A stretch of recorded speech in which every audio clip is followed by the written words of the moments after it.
It's April 4, 2025, 57 years ago today.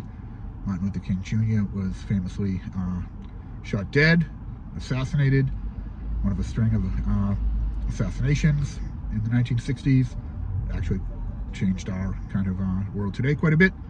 But bigger than that, as Doug Adams readers know, as the Thugs of Liberty know,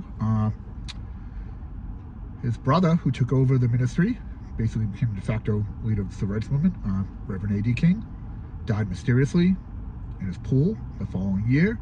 His family believes he was murdered. They say there was no water in his lungs. And also, their mother, Alberta Williams King, basically the mother of the civil rights movement, she was shot dead, murdered, executed publicly in front of a Sunday congregation at Ebenezer Baptist Church, the birthplace of the civil rights movement. Very, very disturbing. Some things that make it extra disturbing. One, most notably, we don't know, nobody knows that Martin Luther King Jr.'s brother and mother were both, one certainly murdered, and the other one, the family believes, was murdered, certainly died mysteriously. And there's some additional red flags on top of that.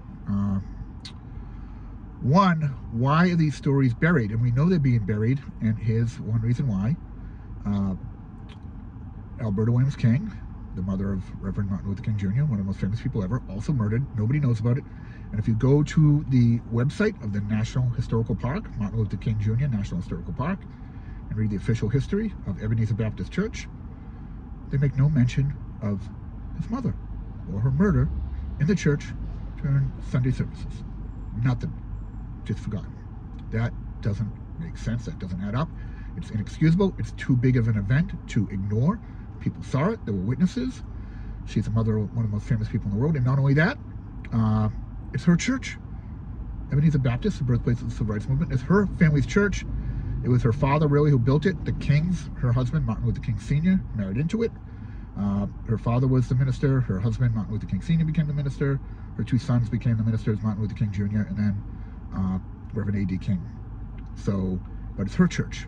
She was murdered in it, playing music like she did her entire life. She grew up in that church playing music, and they don't even mention it on the National Historical Park website. That doesn't add up. It doesn't add up. And A.D. King, his death, is quite a profound mystery there.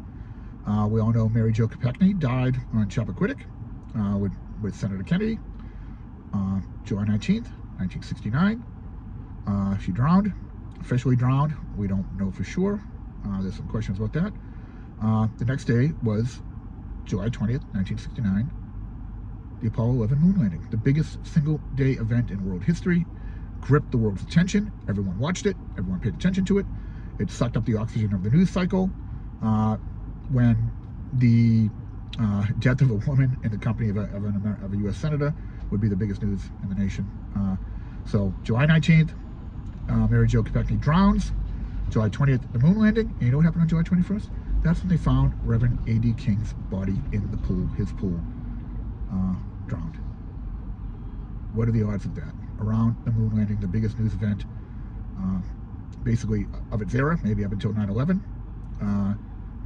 And nobody knows about it. There's too many coincidences, too many red flags. And his family says he was murdered. There was no water in his lungs. Too many question marks for this to be coincidence.